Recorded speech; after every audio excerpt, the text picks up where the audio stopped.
This is just a game, right? But it's not. It's really not.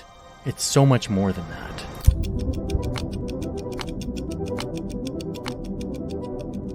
I want to show you a story that feels unique to our time in history. It's a story of how the organization that controls the sport that humans love most was hijacked by a tiny country that controls the resource that humans need most. Qatar, wealth from oil and natural gas. Resulting in this.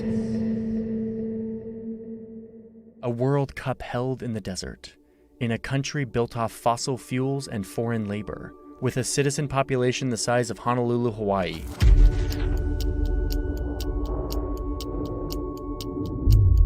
I want to show you how this happened. How Qatar, this tiny country, beat out the US, Australia, Japan, and South Korea by convincing 14 of the 22 most powerful men in football to vote for them to become the host of the 2022 World Cup. The winner to organize the 2022 FIFA World Cup is Qatar. And I think there's just three major things that we need to understand if we want to understand how Qatar bought the World Cup. Check this out. Okay. There's three major things you have to understand to make sense of this story. They are FIFA, you have to understand the World Cup, and you have to understand Qatar. All right, this is our list. If you understand these three things independently, you can put them together to determine what really happened here and how this tiny desert country ended up with the World Cup. So let's start with FIFA.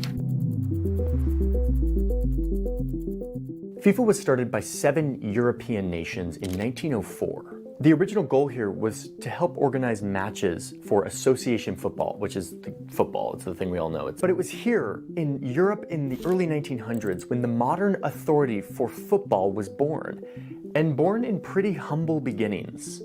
But FIFA quickly grew into a transnational, quasi-political authority that spans the whole globe. In fact, we have a map for that.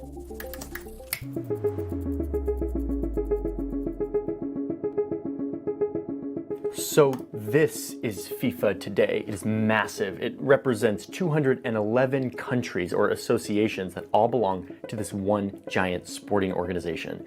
It's the most powerful, easily the most powerful sporting organization in the world. And it's got these 6 major regions or confederations. And it was the leaders from these regional confederations who in 2010 sat on FIFA's executive committee, based here in Zurich, in this bunker-like headquarters. I was actually there just a few weeks ago, actually. I'm in Zurich. This is where the FIFA headquarters, the FIFA museum are. This is where the votes happened.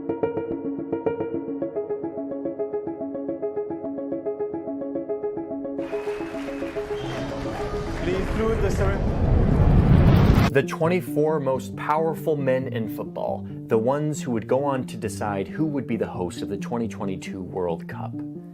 Here they are, just hanging out on our diagram, sorted by their confederations. Sepp Blatter, the president, right here at the top, Swiss guy. I'm gonna cross it off. I'm gonna cross it off the list. FIFA, we didn't go over all of it. There's obviously way more to FIFA than what I just talked about. The corruption, the scandals, all of it. But for the purposes of this video, which is trying to answer the question, how did Qatar end up with the World Cup? What we need to know is what we just talked about. The executive committee, the 24 most powerful men in football. I'm gonna cross it off the list. Next on our list, the World Cup. So eventually FIFA got big enough to where they could put on a big international tournament and people would actually come. They held it in Uruguay in 1930. 13 teams participated and they called it the World Cup. It quickly became the most prestigious tournament in football and eventually would become the most viewed sports event on the planet.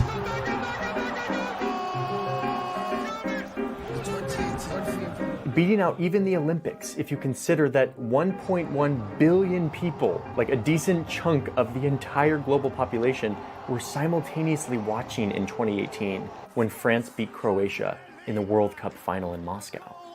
1.1 billion people at the same time all watching the same thing. I mean, that's insane, but it's also kind of amazing. Like, what other thing brings that many people together? It is an amazing thing what global football has become, and that is basically thanks to FIFA.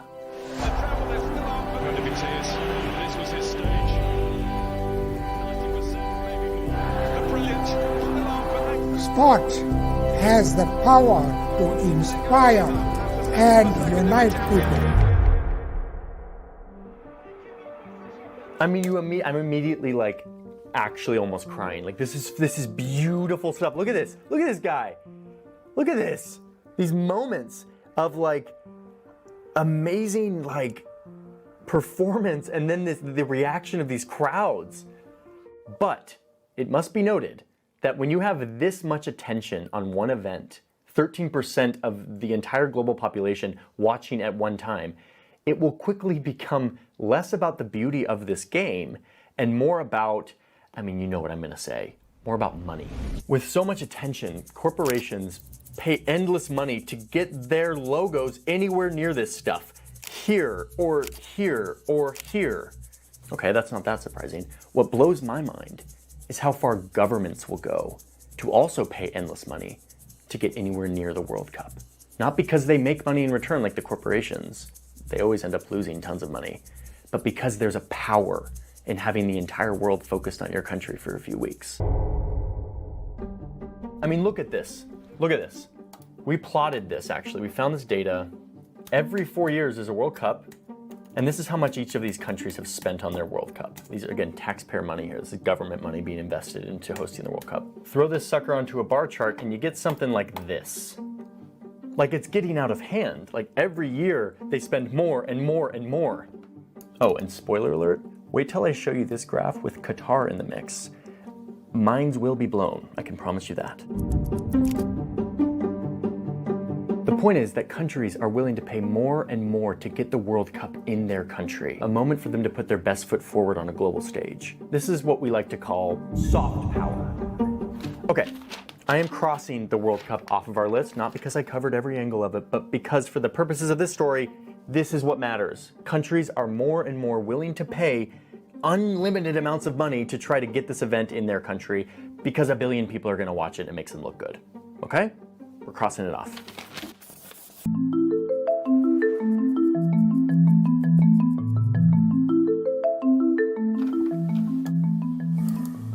I'm going to be really quick on this history of Qatar, which is that Qatar, for most of its history, was populated by nomadic tribes and fishing villages, whose biggest industry was pearl diving, which is like a pretty gnarly thing to do. Like, you like tie a rock around your ankle and go under to find clams and then open the clams and see if there's pearls. It was like hard work. The British eventually swooped in because the Industrial Revolution was happening and they smelled oil over here. Qatar becomes a British protectorate until 1971, when they became an independent country, an Islamic constitutional monarchy run by one family dynasty. So by the 70s, the British were gone, but crucially, the oil was not. And because of said oil, Qatar quickly transitioned from a poor tribal society to a globally connected energy hub with unlimited money. This accelerated in the 70s when Qatar won the fossil fuel lottery and discovered that they just happened to be sitting on the largest known natural gas field on the planet. This guy. They share a bit of it with the territorial waters of Iran, but most of it's theirs. Oh, and by the way, all this fossil fuel and the revenue coming from it belongs to this teeny country, which this is a very teeny country. Like, we're talking about a country that fits inside of the sole of the boot of Italy. Look at this. I mean, it doesn't totally fit, it's like, but it's tiny. And we're talking about a few 100,000 Qataris here. This isn't a big population, and yet they're all getting in on this unbelievable amount of wealth. Like, we can't fathom how rich this teeny little thumb-shaped country is. They could not spend their money fast enough. They didn't have enough labor to build all the stuff that they had money for, so they started to import labor from other countries. 95% of the people who live and work here are not Qataris. They're expats from other places, 95%. Meanwhile, the teeny population that are actually Qatari citizens live very good lives. They're some of the richest people on the planet. Most of them work very cushy government jobs that pay really well. They live in a welfare state where their needs are met because there is just unlimited money for everyone in this country. Okay, that's Qatar.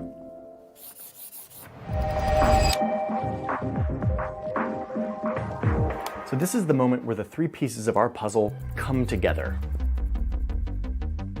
Because in the 90s, Qatar starts to read the tea leaves. They start to realize that the world is going to move away from fossil fuels, the one thing that they have.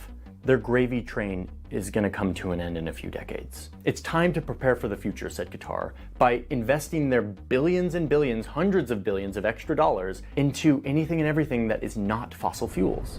Diversify. So they start to go nuts. Everything from real estate in Singapore and New York City, to buying the St. Petersburg airport in Russia, to buying Miramax Films and the Italian luxury brand Valentino. In 2017, the BBC noted that Qatar owns more land in the UK than the Queen does. And as a part of this big diversifying strategic investment effort, Qatar focused on turning their country into a global hub for prestigious international events. You see where I'm going with this? Lucky for them, there is a shortcut to the most prestigious event in the world, the World Cup. Oh, and this event happens to be run by an organization that speaks a language that they're very familiar with, the language of money and power and influence. And here's where we are. So we're back here to this web, these gatekeepers of international football, the people who voted on who was going to host the 2022 World Cup. 14 of these guys voted Qatar, and I want to know why. Qatar, a country that FIFA itself, when they were evaluating all the bidders for the hosting, decided was not super suited for this. Super hot weather, no widespread football infrastructure, and perhaps most strikingly, not a huge tradition of football or even a significant local population to spread football to in their place. They have a couple 100,000 people. The World Cup is supposed to bring football to new regions and spread it throughout a country. How are they going to do that in a hot desert oasis with like 300,000 people? So let's do this. We're done with our list. Let's move on to the next part of this video, which is probably the part we put the most effort into, and I want you to stick with me here. The point is to give you a sampling of the mechanics of how influence and power works, not just in FIFA, but in the international system generally, how powerful people get what they want. We'll never know for certain because this vote was secret, but we know Qatar got 14 of these guys, and I think I have a pretty good idea of how for most of them. We're gonna start with this guy. This is Mohammed bin Hammam. He's one of the executive committee members, and he's from Qatar, okay? We can safely assume that he probably voted for his own country. But more importantly, it was him, a big-wig international football guy, who helped pull the strings on everyone else on this web. Starting with this guy. Jack Warner. He's an executive committee member from Trinidad and Tobago. Leaked emails and bank records obtained by the Sunday Times revealed that before the vote, bin Hammam deposited $450,000 directly into Warner's account, and later even more, totaling $1.6 million. Just like literally, like he just paid him. Like this is the simplest version. Just like I will pay you money to give so you do what I want you to. It's just like so straightforward. No wonder, a month after the vote, in an email, Warner called his Qatari colleague bin Hammam, quote, "the only brother I have in football." Okay, one guy down. Who else? Next, we have the 3 executive committee members from the South American Confederation. The US Department of Justice has gotten involved with these guys. They recently released an unsealed indictment against all 3 of them, alleging that these 3 were, quote, offered and received bribes in exchange for their votes. I mean, it's pretty unsatisfying. We don't have the evidence that the DOJ is using for this case, but they're building a case. Oh, and by the way, 2 of these guys just died in like the past couple of years. Next up, we've got these 3 guys from the Africa Confederation. A year before the vote, the African Confederation was having their annual meeting in Angola, which, by the way, was paid for by the Qatar bid team, the people who were like trying to convince people to vote for the World Cup. They paid for the whole thing. Okay, I get it. Trying to like lobby for your team, that's fine. But here's where it gets shady. While they were at this meeting, the Qatar bid team met with these 3 executive committee members. And according to a former employee who was in the room translating, The Qataris offered $1.5 million each to these guys in exchange for their promise that they would vote for Qatar. A year later, this employee turned whistleblower actually went back on her statement, saying that she actually lied about it and that there were no bribes. Kind of fishy. What's your incentive to lie? But then the FBI showed up at her front door and she admitted that she was pressured to say that she had lied about it and that actually the bribes happened. I don't know, man. We don't, like, I side with the whistleblower. You can decide how you feel. And now her life is basically ruined. She said in an interview that, quote, I will always look over my shoulder for the rest of my life.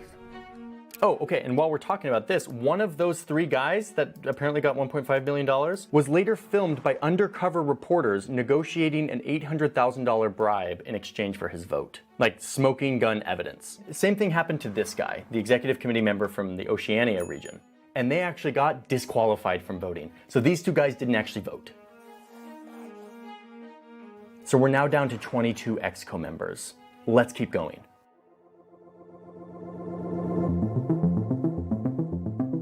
Okay, so we've gone over the instances where there was direct money given in exchange for the promise to vote. The next phase of the story are more subtle versions of influence. Less overt, less smoking gun-ish. Like this guy from Thailand. He's the executive committee member from Thailand. 4 months before the vote, Thailand and Qatar were renegotiating an energy deal. Thailand was trying to get a better price for their natural gas, something Qatar has a lot of. But for some reason, this guy, a FIFA executive committee voting member, was at the meeting. Wait, what? Why is this football guy in the room while there's these big gas negotiations going on? Yes, I'm being coy. We know where this is going. I mean, you gotta read these leaked emails. They're so juicy. You've got a FIFA guy emailing a Qatar gas guy from Qatar Petroleum. They're talking about the development of their two football associations from their different countries, and then saying that they're gonna liaise with the CEO of the gas company to follow up about a liquid natural gas sale. I mean, it's just so clear what's going on here. Favorable terms of the deal in exchange for, hey dude, make sure to vote for our country. Oh, and who was this meeting between the gas guy and the FIFA guy arranged by? You guessed it, this guy, Mohammed bin Hammam, the executive committee member from Qatar, who's pulling all these strings. Okay, and then there's a few just like sort of circumstantial ones that give you a flavor of how this works. Like this guy who sold his family's land to Qatar a year after the vote for 27 million pounds, which was like way over asking price. And this executive committee member whose son was given a job at a private Qatari hospital shortly after the World Cup vote. Both of these guys, of course, like everyone else on this list, denies any connection that this was influence. But now we're at the most significant moment in all of this, the thing that really tipped the scales for the vote. And it has to do with this confederation, the most powerful, the European Confederation. Specifically this guy, Michel Platini, a former French football player turned FIFA guy. He was the president of this confederation, which inevitably meant that he has sway over these other dudes. Just 1 week before the vote, like crunch time, Platini got an invitation that he couldn't refuse. A luncheon with the French president at his palace. Platini later said that before this meeting, he was planning on voting for the US to host the World Cup in 2022. But he goes to this luncheon. And who else is there?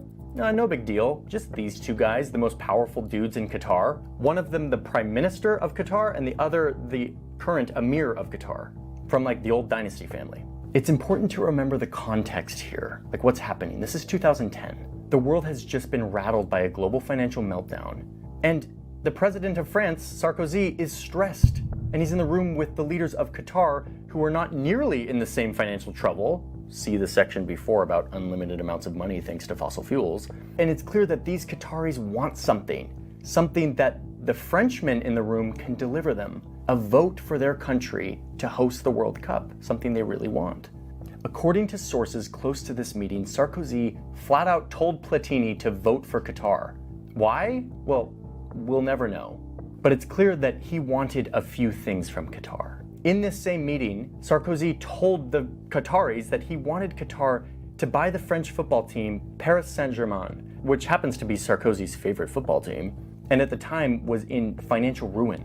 After this meeting, a few important things happened. Number one, Qatar did end up buying that football team for 60 million pounds, just like Sarkozy wanted. They turned it around, and soon it became a star-studded team with merch that's worn by the world's most popular celebrities. And then we suddenly see an uptick in big trade deals between Qatar and France. Qatar Airways buys 50 giant planes from Airbus, the giant French airplane maker. I mean, if you look at what one of these planes cost in 2010, times it by 50, we're looking at $18 billion, a massive deal. And in the end, Platini in this room, with his president telling him to do what the Qataris want, we need them right now. And it worked. Michel Platini flipped his vote from the USA to Qatar. He admitted it later, that's not even speculation. The president of the executive committee, Sepp Blatter, was pissed about this and later said that this was the defining moment for Qatar winning. They have influenced Michel Platini at that time to vote for Qatar. Because remember, Platini then went back to his European Confederation with 8 executive committee members, 8 votes, and he almost certainly influenced others to join him. One book I read claims that he took 4 votes with him, but we'll never know. And then, on a cold day in December of 2010, the day of the vote came. The 2022 FIFA World Cup. So on that fateful day in the winter of 2010 in Zurich, all the guests arrive because it was voting day. Clearly, I think we had an absolutely fantastic bid. Well, we got a great bid, so we just got to go in there and give it everything that we've got. These 22 men cast their votes in multiple rounds until a majority victor emerged. At least 11 of them voted from Qatar since round 1. And finally, 14 votes were delivered to Qatar, a majority and almost double what the USA got.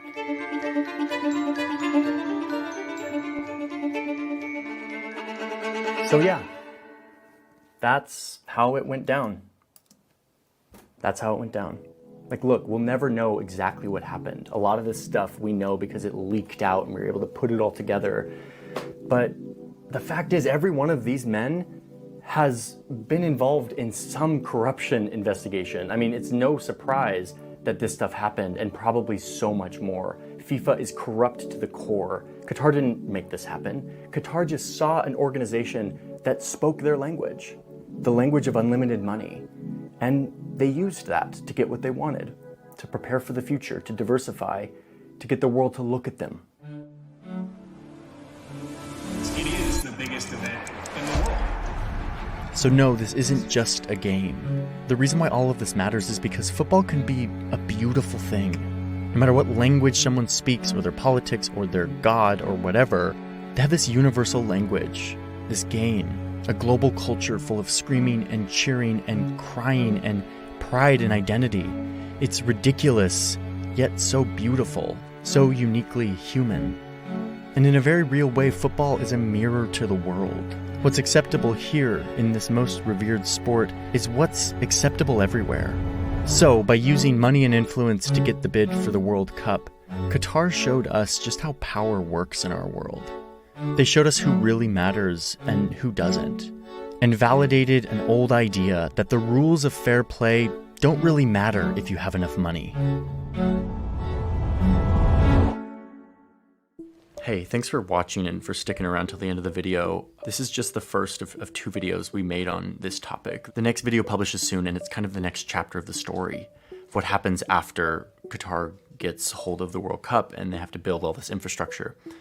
And it's a very long, intense journey that I go on to report that story, and I kind of tell the story of that reporting experience. So that will be out soon. I will see you very soon in the continuation of this story. See ya.